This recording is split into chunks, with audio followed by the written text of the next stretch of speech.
Hey guys, how are you? Welcome into a Wednesday morning episode of the Daily Juice Podcast. My name is Matt Perrault. I'm with you every single morning. I'm your host of this 365-day experience known as the Daily Juice Podcast. You guys can follow me across all socials at Sports Talk Matt, and this podcast being brought to you by our friends at omahasteaks.com with their customized URL, which is omahasteaks.com/juice. Subscriptions are available right now where you guys can go and get free burgers for life, 10% off your first purchase, and always that 100% money back guarantee at omahasteaks.com/juice. Okay, so if you bet everything yesterday, it was a winning day. But it was not a winning day officially. That three-leg moneyline parlay, which I forgot to put it on the podcast. It was in the Discord channel. I apologize. We took three $4 favorites, parlayed them together, got to even money, and they all cashed. Luckily, the Oilers won in overtime. That was the one big sweat with them against Montreal. They blew a 2-0 lead, but we got that right. Easy win for the Kings and an easy win for Nashville. So three-leg moneyline parlay that cashed. Georgia survived. Only way to describe that. Laying 1.5 points. They won by 2. Last second shot by Xavier. They came all the way back on Georgia, but Georgia did win in the NIT, so we got that right, but the other two bets wrong officially because Kansas State just couldn't keep it close. I mean, they couldn't stop giving up open threes. It was weird. It was just defensively, they were just asleep, but this is the NIT, right? I mean, and then I don't know what happened at the end of the game for Butler, man. That was just a complete and total meltdown by Butler, and Minnesota wins on a free throw at the end. They advance, Butler loses. So not good for the Big East there at all to have that go down. Xavier loses as well, so the Big East goes 0-2 in the NIT. I go 1-2 overall in the NIT, but we get the parlay right, and we got, the NCAA tournament bet. We started off 1-0 in the dance because Colorado State destroyed Virginia. Again, how did Virginia make the dance? How did the committee, with a straight face, put that garbage on national TV in a standalone game? I mean, that's just garbage. It's unacceptable. I don't know how St. John's and Providence and Indiana State, I don't know how they watched that game and didn't want to go throw up in the bathroom going, you jerks. You did that. You intentionally did that. You put that abomination in your bracket over teams that were deserving. Teams that would score more than 14 points in a half. Teams that actually would be able to score and make it somewhat entertaining. Congrats to Colorado State. They played tremendous. Niko Medved, great coach. Huge win for them. They advanced. They're going to beat Texas, by the way, so watch for a play on that. CSU will beat Texas. I don't understand. People think Texas is good. They're not. CSU's playing really well, but it's a frustration. So here's what's happening. I'm going to give you two bets right at the top that I cannot make official because, I'll explain here in a second why I can't make them. I'm going to have two official plays and two unofficial plays. The unofficial plays have been better than the official plays.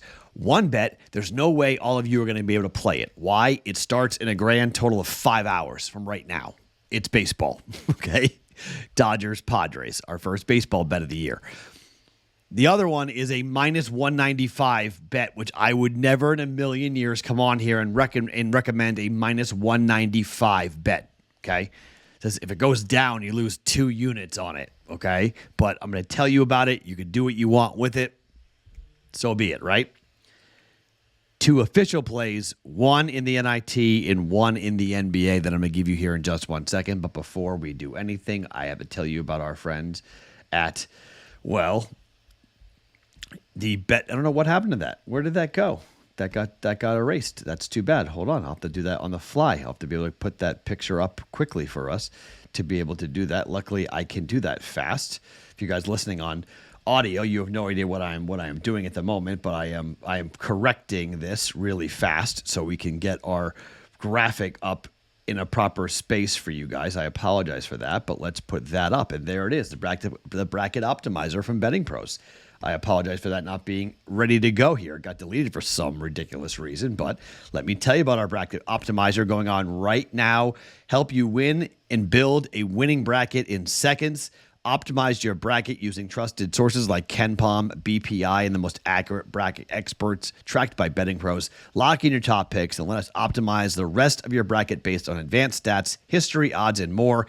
Quickly view key matchups, key info as well as you fill out your bracket. Get optimal upsets, sleeper picks based on the size of your bracket pool as well. To access the bracket optimizer, visit bettingpros.com/bracket or download the BettingPros app at bettingpros.com/apps. All right. Baseball. Glasnow, Darvish. Padres, Dodgers. Total is 5.5. The Nerfy. No runs in the first inning. -105. Now, they're in Seoul, South Korea. This is a different country. Talk about the offense being behind the pitching would be kind of an understatement, right? Normally the offense gets off to a slow start. These are two really good pitchers in Glasnow and Darvish.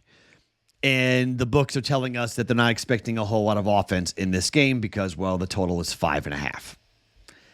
Only being -105, okay? This is one of those things. Well, actually, sorry, it's 8.5. I thought it was 5.5. First 5 is 5.5. It's 8.5 total for this game. I thought it was 5.5, but the 5.5 is the first 5 number. Look, you can bet. I've seen people say take the over,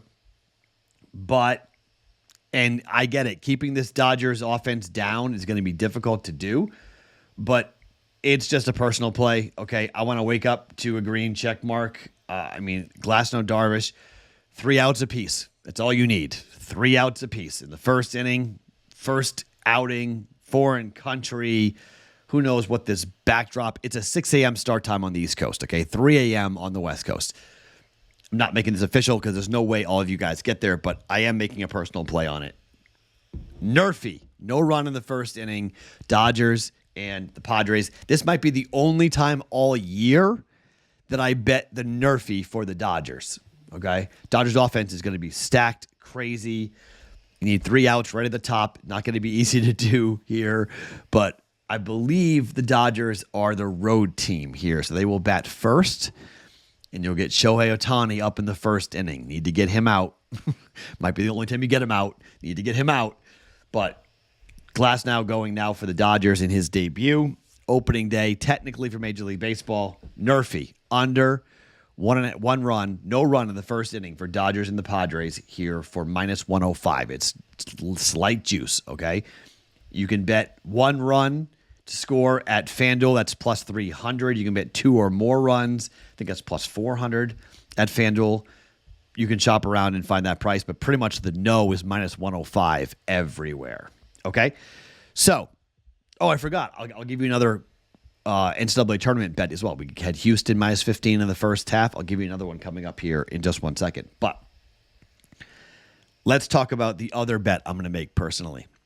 It's -195. Dallas Stars are at home against the Arizona Coyotes. Now, the Arizona Coyotes have gone 6-1 on the road to a second period over. Last 7 road games, 6-1 to the over, second period. We know what Dallas has been doing, right? They are just an absolute wagon. Didn't hit the last game, but the last time I played this was 2 games ago. Dallas hit, but the parlay leg did not. I'm done parlaying this, okay? I'm just going to bet this myself. I'm going to suck it up and hammer and deal with the juice, okay? I can't make it official. I'm too cold, okay? But it should just be a bet that you make for the rest of the year. They're 24-2. Okay, it's 24-2 until this thing goes to like 3 or 4 times where we don't cash it. Then maybe you can stop. But the total is 6.5 in this game, and it's really expensive. It's -195. Okay, the books know it because Arizona gives up goals and scores goals in the second period. Dallas is at home, 6.5. They could score 2 goals themselves. The over 1.5 goals. Dallas hosting Arizona, -195. Again, that's a personal play. I would never in my life recommend that you guys lay -195. It's against everything that I think of. It's not a great bet. It's too juicy, but as somebody in the Discord channel once coined, you only pay the juice when you lose. So that's true. So I'm going to lay it. Second period over 1.5 goals. Arizona and Dallas at -195. Okay. Let's talk basketball. I gave you Houston in the first half, minus 15 against Longwood yesterday. Today, Drake, money line. Drake is playing Washington State. According to KenPom, this is a 1-point win for Washington State. The number opened up at plus 1.5 for Drake. It flipped. Drake is now laying 1.5. I don't want to play around with this and get beat by a one shot. Drake wins by 1 and we lose this bet. Okay. FanDuel has this at minus 118. Tucker DeVries is going to be the focal point. Somebody else is going to have to step up here for Drake because Washington State's going to blitz him. There's no debating it. Washington State's defense is pretty good. Second in adjusted efficiency, 35th in effective field goal percentage, 70th in three-point defense, 45th in two-point defense. It's their calling card, okay? 100% it's their calling card. So they're going to trap Tucker DeVries, get the ball out of his hands. Sure, somebody else, Connor Enright or Darnell Brody, they've got to go and abuse Washington State. And when it comes to hitting open threes, this is where Drake has to do it. They're 39th in three-point percentage. They're 24th in two-point percentage. They're 27th in effective field goal percentage. They're 41st in adjusted efficiency. And they're playing in Omaha, Nebraska. This is a huge home court advantage for Drake. Any Creighton basketball season ticket holder is going to be there wearing blue. Not Creighton blue, but Drake blue, cheering for Darren DeVries. Darren DeVries is the head coach, father of Tucker DeVries. Darren D-Rock, as we call him in the Omaha circles. D-Rock coached on Dana Altman's staff for years. Helped Dana open up the building he will play in. It used to be called the Quest Center. Now it's called the Chi Center. There's going to be a huge home court advantage here. Drake money line, minus 118. Drake to win. The bench needs to come up and play well. They can't turn the basketball over, but I don't think Washington State's offense is going to be good enough. They're 176th in three-point percentage. They're 87th in two-point percentage. They're okay. Effective field goal percentage 95th, 65th in adjusted efficiency, but they don't score a ton from behind the arc.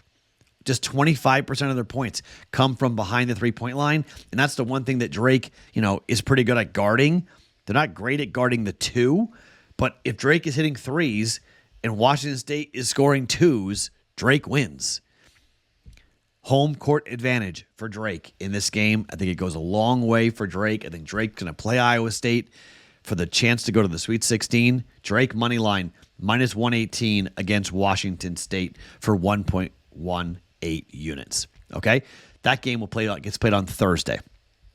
So there's your first Thursday play for us here coming up for that. All right, so this I told you, I'm not going to be heavy. I'm not going to have like a gigantic card for the NCAA tournament. I'm going to let the futures play out for the first weekend. I'll have our normal 3 or 4 bets. I'm not saying I'm not going to play it. I'm just not going to be like playing 9 games in the NCAA tournament. You're going to see me go above and beyond what I normally do because I want to let those futures play out. I want to see what we're going to do here. And there's a couple of really fun stats that have been flying around. Like 24 of the last 25 national champions have been in the top 40 for effective field goal. For adjusted efficiency offensively, and top 20 for adjusted efficiency defense. Every team I've bet a future on is in that. They all are. North Carolina is like just on the outside, but they're pretty much there too. North Carolina, Arizona, which is amazing, Creighton, Marquette, Tennessee, Iowa State. So let's hope that continues. Let's hope that goes well for us and we can ride this a little bit here for our futures market in the NCAA tournament. Okay, so there's 2 bets in so far. Houston minus 15 in the first half. Drake money line at minus 118. Okay, let's talk about today. 2 bets. SMU against Indiana State. KenPom has this as a total of 159. KenPom has this as a win for Indiana State, 83-76. The number is 7.5. I'm not really down with laying this type of juice, okay? Or this number of points, I should say. I know it's in Terre Haute, okay? I know Indiana State's been really good at home. I know they lost to Illinois State at home, and that's it. Their only home loss came back on the 13th of February. They won every other game. They went 17-3 in the Missouri Valley Conference. They lost to Drake in the final because they were asleep in the first half. I don't think they're going to be asleep here in this game. SMU, this is a team that's got athletes. They'll have better athletes than Indiana State. But Indiana State has the number one effective field goal percentage offense in college basketball, the number one 2-point percentage offense in college basketball, third in free throw percentage, 20th in effective field goal percentage, 11th in three-point shooting. Okay? And they're at home. Home cooking, baby. They're going to be fired up. This year, Indiana State at home was a team that you could back to the over. Indiana State at home went 9-4 to the over this year. Now they went 11-12 overall, 12-11 to the under, but 9-4 at home. SMU on the road went 7-8, 8-7 to the under, but they were 5-5 over their last 10 and 4-1 to the under over their last 5, but that was with totals that were pretty up there, 161, 154. The games went under. This game's at 157. It opened up at 156.5. It's been bet up to 157. And I think we're going to see offense here. On a neutral in the Valley tournament, Indiana State scored 80, 94, and 75. In their last home game against Murray State, they scored 89. Game flew over against them. Against Illinois Chicago at home, they scored 88. Against Illinois State, they scored only 67. The game still went over because they gave up 80. Against Valpo, they scored 101 at home. Against Drake, it went under. That's the last time a home game went under. That was a while ago. That was way back on the 3rd of February. They scored 75 points, won the game 75-67. Didn't go over, went under, but they still scored nearly 75 points is a good output. Scored 95 points at home against Bradley. Okay, I think they score. I just don't want to lay this many points. 7.5 is just too heavy. I'll play the over. Over 157, SMU and Indiana State. I think SMU is going to be able to score here. Indiana State, as I talked about, they're known for their offense, not their defense, okay? They're not great defensively. They're middle of the pack with the country, but, 90th in effective field goal percentage, 97th in adjusted efficiency defensively. While SMU's offense is not tremendous, they're going to have better athletes, and they're going to be able to get to the rim, I think, on Indiana State and score. I expect up-tempo here. SMU is only in the top one, I think the 170th in pace, right, for SMU? Yeah, 170th in pace, but Indiana State is much faster, much quicker. Indiana State is 40th in tempo. They'll play at their tempo tonight, I think. Over 157, SMU and Indiana State. One play in the NBA, and it's right back to Philadelphia at Phoenix, and it's right back to the under. Philadelphia is an under machine. 7-3 to the under over their last 10. Phoenix is 7-3 to the under over their last 10. At home, Phoenix is 16-1 to the under this year. Now, Philly is an over team overall, 17-15 on the road. However, you take a look at what they've done recently, they've gone under 6 straight times. They went over against Memphis and Brooklyn back in the beginning of the month and Charlotte, but against Dallas, Boston, Milwaukee, Cleveland, New York, Miami, all under. Since the 14th of February, the Philadelphia 76ers have gone over just 3 times. We're here at the middle part of March. On the other side, at home, under machine for the Suns. Under against Boston, under against Toronto, under against Oklahoma City, under against Houston, under against Houston, under against the Lakers, under against Detroit. That's 1, 2, 3, 4, 5, 6, 7 straight unders for the Suns at home. Total is 220. Open at 223. Been bet down to 220. We'll bet the under again here for Philadelphia on the road at Phoenix and keep the streak going here for the Sixers and the Suns of not scoring a ton of points and not playing up-tempo, locking down defensively, and just not scoring. 6 straight unders. Let's make it 7 for the Philadelphia 76ers, under 220 for 1.1 units. Okay? So I know I gave you a lot here. Only 2 bets are official for today, okay? We're going to go a little light on the card here officially today. Phoenix, Philly, under 220. SMU, Indiana State, over 157. I have no idea what to do with Colorado, Boise State. 0. In-game bet that. I got to watch that, okay? I lean Boise State. I think Boise State wins the game. I'm not betting it. I couldn't get myself to bet it. I'm shaky on it. I'm not overly confident. There's people I know, I respect, who are on Colorado. So I got to watch that game a little bit. I'll bet it in-game. Drake money line against Washington State. That for Thursday. That's not for today. That's for Thursday. Nerfy, baseball, Dodgers-Padres. No run in the first inning. -105. Not official.